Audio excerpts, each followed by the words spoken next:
Longworth, and welcome to another episode of Triad Today, coming to you once again from the Cedar Botanical Garden in Kernersville. We'll tell you more about them later on. And speaking of later on, that's when the controversial roundtable shows up for our discussion, so stay tuned for that. I hope you'll be with us throughout the entire half hour. Got lots of great guests and important information coming your way. But where we want to start is talking about a really special program and initiative at North Carolina A&T State University, and a really special company that's partnering with them and supporting it.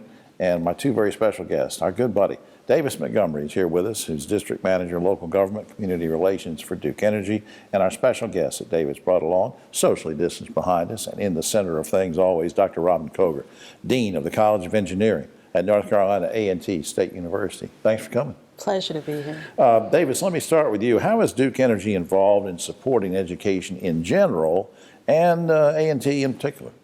Well, we've got a great association with A&T simply because of the engineering part of it, Duke Energy, that's so prevalent that we need to have good qualified engineers, and A&T is just right next door to us. But we've always had a good interest in education simply because we've got to have that next group of employees that are ready to come to work and do the job and can take over for some of us that aren't quite as young as we used to be. Don't look at me, man. No, sir, I'm not. Now, Robin, tell me about A&T's HOME program. I'm going to HOME, just like it sounds, HOME program. What does that acronym stand for? Sure. It stands for Helping to Orient Minorities in Engineering. The program has existed since 2005, so it's not a new program. But it's very much dependent on relationships like with Duke Energy, because the students come the summer before they begin their freshman year. And it's students that are high achievers, and they finish Calculus 1 while they're there that summer. But what's the key is that they're also interacting with Duke Energy and other companies. And that allows them to, they begin with the end in mind. They're thinking about the fields that they're in and having the conversations with the experts. Being exposed to it. Absolutely. Being exposed to it early on. And now, you sent me an email not long ago that referenced a dearth of a shortage of black engineers in this country. What, sort of piggybacking on what you've already said and what Davis was saying, what are you doing specifically at A&T to try to address that shortage? Well, A&T is the #1 producer of African-American engineers in the nation.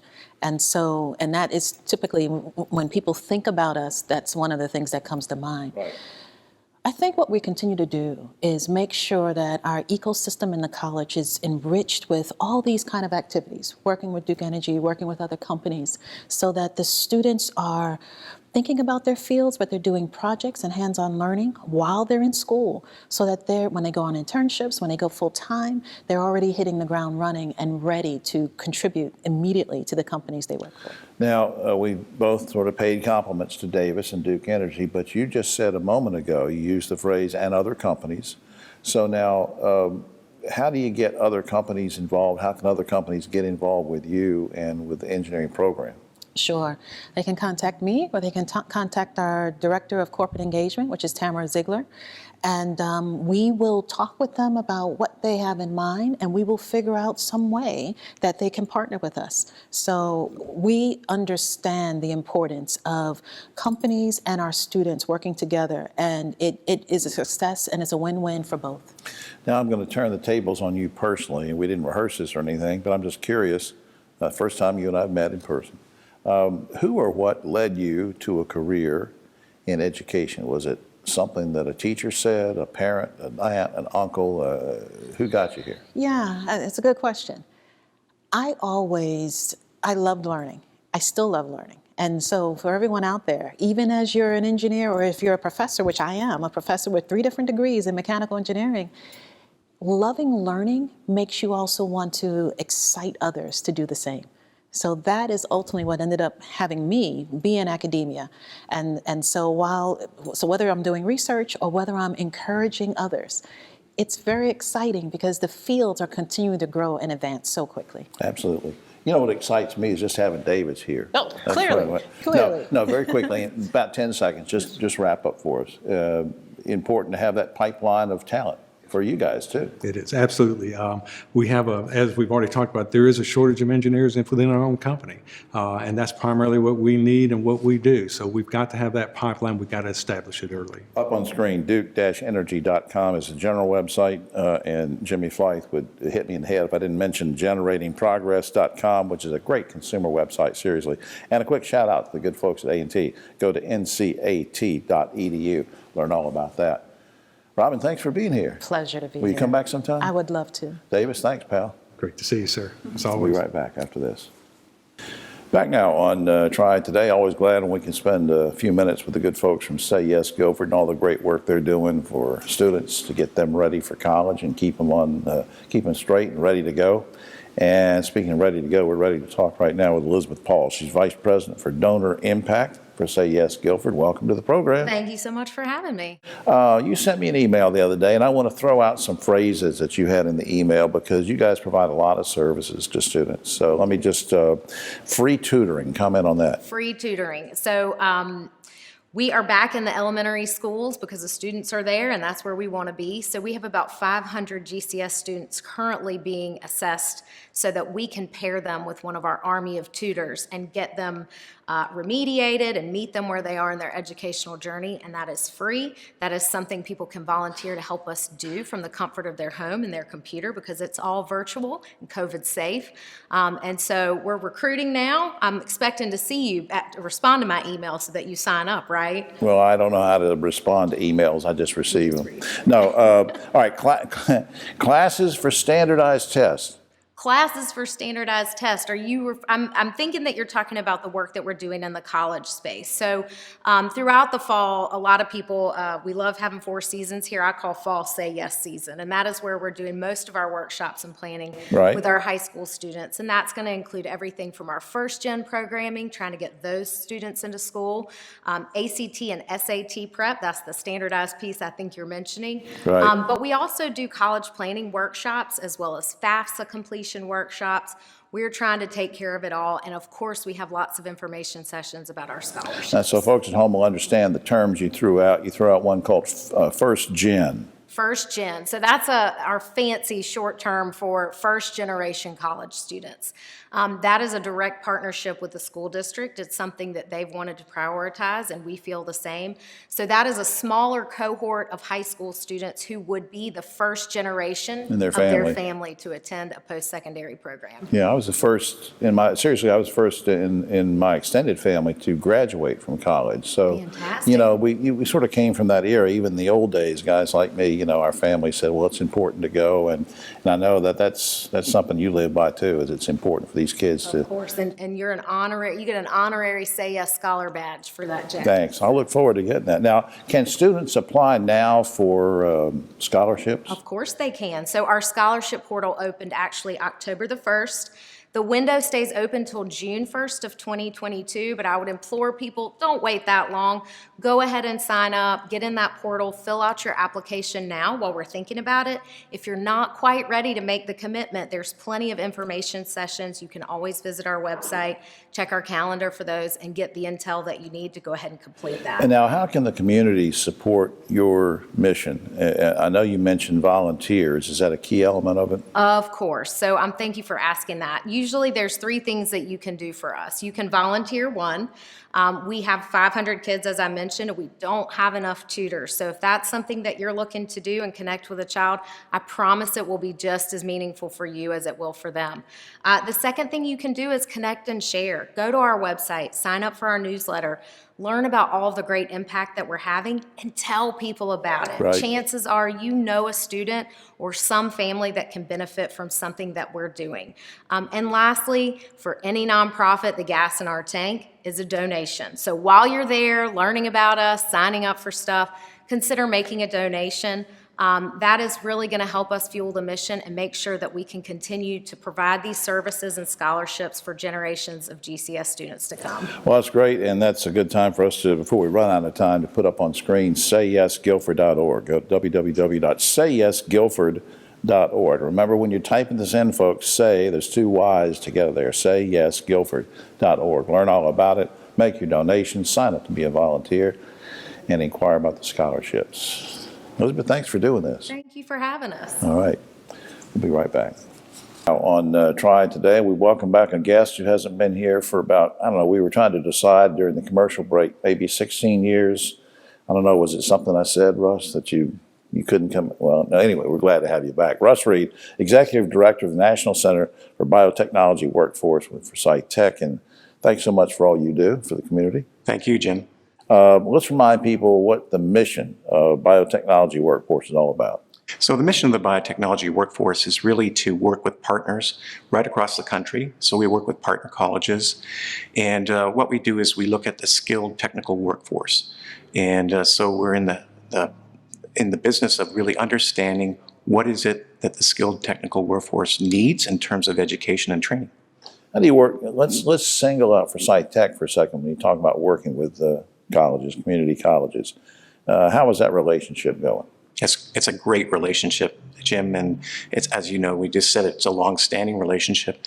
And I think it has a lot to do with the vision of the presidents. The original president that thought about the National Center for the Biotechnology Workforce was Dr. Gary Green. That's right. And then Dr. Janet Spriggs has come into place. She's been with us now for approximately 2.5 years, 3 years, yeah. Right. How does your organization connect with faculty and students? What's the relationship there? So, you know, on a national level, what we do is we build programs for their professional development. And so to give you a good example, this summer we did a virtual conference on cyber biosecurity. So that's a very good example. So what we're trying to do is reach into what is happening with the technologies, how they're changing, and make sure we're ahead of the curve. Yeah, you know, you mentioned something a few minutes ago about working on programs and curriculum, and it's very important in this day and age, especially, not just because we're trying to come out of a pandemic, but trying to make curriculum relevant to the needs of industry as a whole and industry in this immediate area. How are we doing with that? I think we're doing very well, Jim, and I'll tell you why. We have a system here, and people like to refer to it as an ecosystem. Basically, it's community, right? And we have something called the North Carolina Biotechnology Center. And the North Carolina Biotechnology Center has been in existence for approximately 35 years. And it's through its leadership, what it does is it connects the dots in the community. So as you know, we have a regional executive director here, Nancy Johnston. Great lady. Great lady. I think you've interviewed her probably many times. Right. Yeah. And so, you know, we're part of her advisory committee. And so we meet every quarter and we discuss, you know, those things that are common to all of us. And one of the top ones is always workforce. I don't think I ever asked you this years ago, but it might be interesting for folks to know this too, because we're talking about careers and we're talking about making things relevant and helping people. What or who led you to this career that you're in? Oh my gosh, Jim. Was it a teacher or that said something at the right time? Was it a parent who was in education or what? Yeah, so Jim, you know, it was a doctor, a medical doctor, and he actually, and to make the story short, he happened to be my grandfather's doctor, but I didn't know it at the time. And so he invited me to go out and see a company called Roche Pharmaceuticals at the time, Right. Which where I lived at the time was a very large company. And he invited me and he gave me a tour of the place. And he said, listen, you know, not everybody has to do medicine. This is a fabulous industry. There are jobs for everybody in this industry. So, you know, as we're casually having lunch, he said to me, I recognize your name. And I said, okay. And he said, my first patient was Russell Reed. How about that? So your mentor of sorts sort of connects the dots for you familially and career-wise. Yeah, and I think, Jim, that's so important these days to have a mentor. You know, everybody has a mentor, but some people have just a successive bunch of mentors. And I'm very fortunate, you know, myself personally, I've had those kind of mentors. So really what I'm trying to do is give back. You know, I want to see other people do what I did. Well, I tell you, you've done a great job over the years, and we're thankful for having you around in this area. Up on screen very quickly, forsythtech.edu. We want you to see that. And also, if you'd like, visit biotechworkforce.org, either of those. Russ, thanks for everything. Jim, thank you. Good to see you again. Don't wait another 16 years. There we go. All right. We'll be right back. Right now on Triad Today, and it's time to talk with Mr. Theater, the name I gave him affectionately and he continues to use, even on your driver's license. It's on my driver's license. I've got a plaque on my Mr. desk. Theater, yeah, that's obnoxious. Yeah. Anyway, Dave Briggs, Director of High Point Theater, welcome back. Thanks, Jim. Always a pleasure to be here. Happily, we have lots of things to talk about, lots of events, shows that are coming up. We sure do. And let's get to them. I want Yeah, people to be reminded. Allman Brothers Revival, or just Brothers Revival, I don't know how you want to call it, but Saturday, October 9th. Yeah, Saturday, October 9th, that would be tonight. Right. If you're watching it on the show on Saturday. And this is actually a legacy band. So a number of these members of this band played with either the Allman Brothers or with the Betts Band. So Right. they're remarkable. We've had them in the past. I'm going to tell you, these guys sound like, they look like, they are not imitating Yeah. the Allman Brothers. They're playing their music. Yeah, it's a great thing. It's great. Now, for those of you that are watching on Sunday morning and say, gosh, I wish I could have seen that Allman Brothers, look, there's lots more to see. That's right. Best of the Eagles, Saturday, October 23rd. Yeah, Best of the Eagles, Saturday, October 23rd. It's a remarkable band.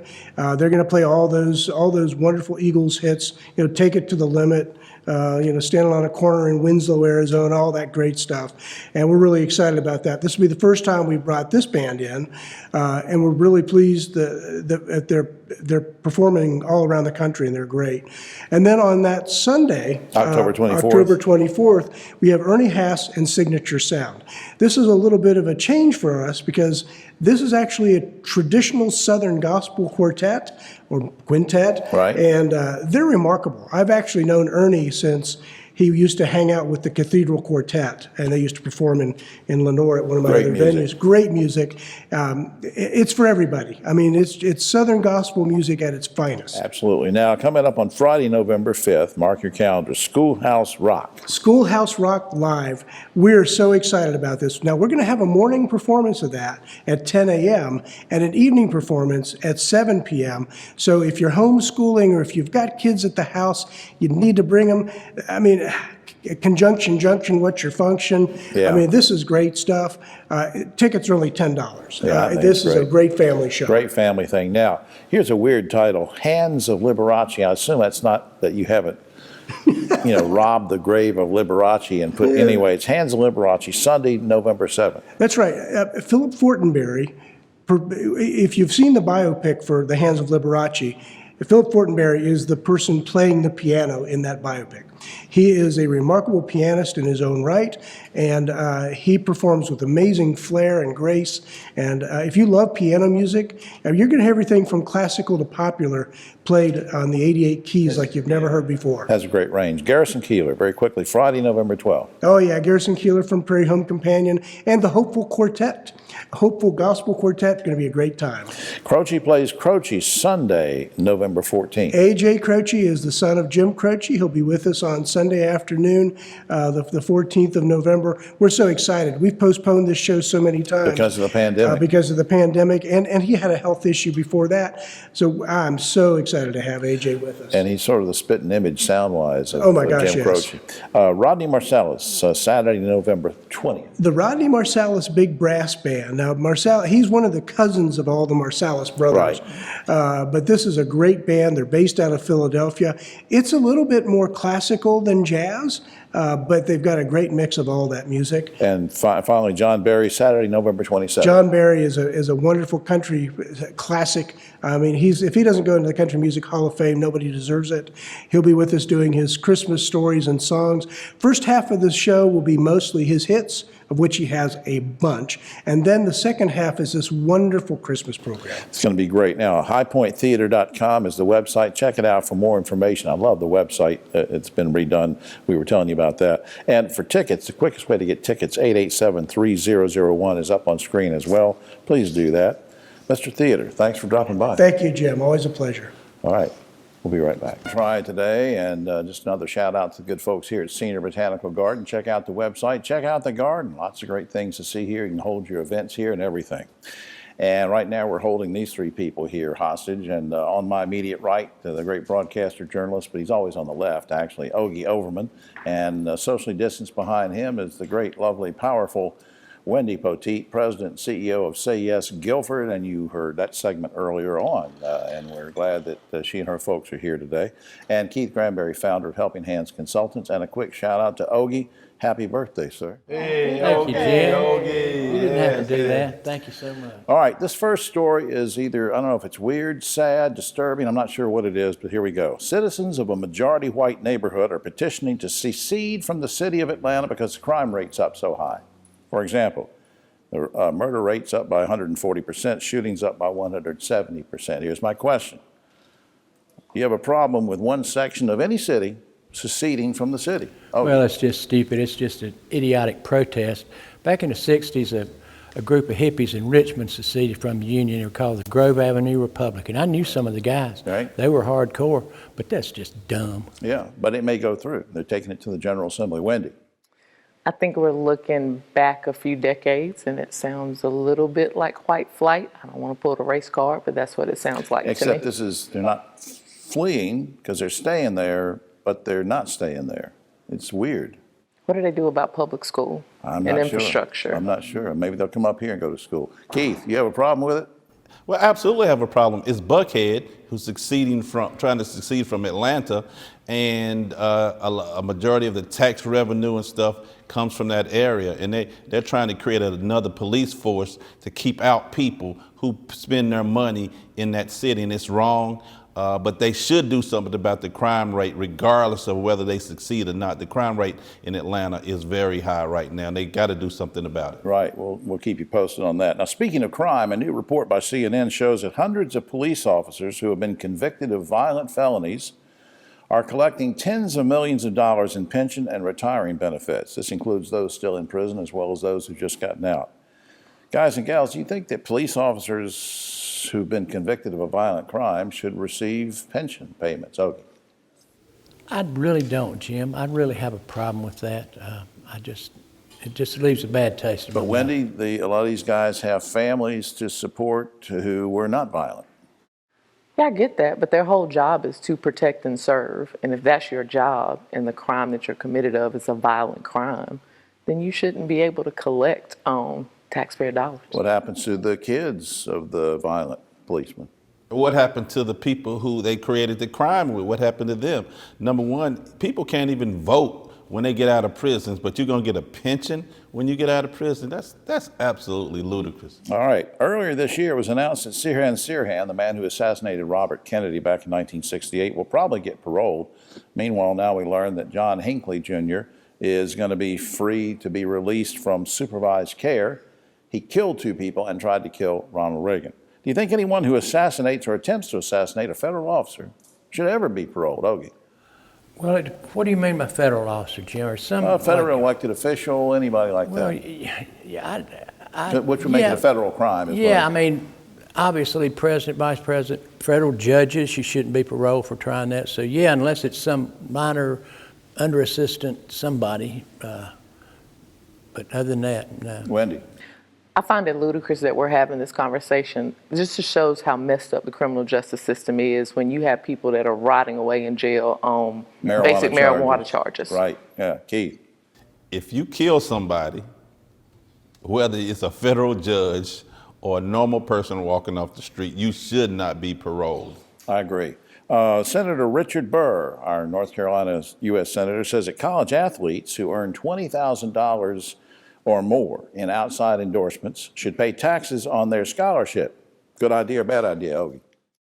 Well, I read the headline of this, and I thought, well, Burr actually had a good idea there, but then I read the story, and I thought he meant if you get $1 million endorsement deal, you should pay, but just for, no, you don't Athlete, do that. you have, your sons are athletes. Let's say they make $20,000 in endorsements. Should they have to pay taxes on their scholarship? They should pay taxes on their endorsements because they're acting as an independent contractor. His scholarship is completely separate and based on his athletic prowess and is bringing in billions of dollars for the university. Right. Not the same things. Keith, tax and scholarship?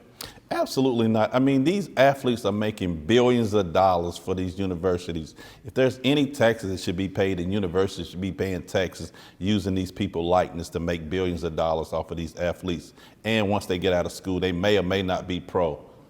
Very quickly, it looks like congressmen and senators don't really think twice about wanting to shut down the government. This happens all the time. Very quickly, guys and gals, do you think the Constitution should be amended so that if they vote for a shutdown, all their assets are frozen and they're not paid? Ogie, quickly. I do. It'll come to that because they won't ever vote that themselves. Right. It will take a constitutional amendment to make it happen, and it should happen. Wendy. They should suffer the same consequences that the American public suffer when they shut down the government. And we do suffer during the shutdown. Absolutely. Keith, no Social Security payments, no all that stuff. Keith. Politicians will never vote on that against themselves, but it should happen, but that will never happen based on the fact that they're going to always look at their self-interest Yeah, first. because right now the Constitution protects them by letting them continue to be paid, so you'd have to be amendment. Okay, finally, we know now that whenever former President Trump had a temper tantrum, his staff would have to play the soundtrack from the movie Cats to get him calmed down. Guys and gals, what song calms you down when you get mad, Ogie? A lot of them. I have three that. Well, give me one. Moonlight Serenade by Glenn Miller Orchestra. That's a good one. September Song by the Mills Brothers, and Parting Glass by the High Kings. All right, Wendy. There you go. Old gospel classic for me, Amazing Grace. Calms you down. Calms me down. Keith, when you get angry, what calms you down? What song? This song that says, I look good.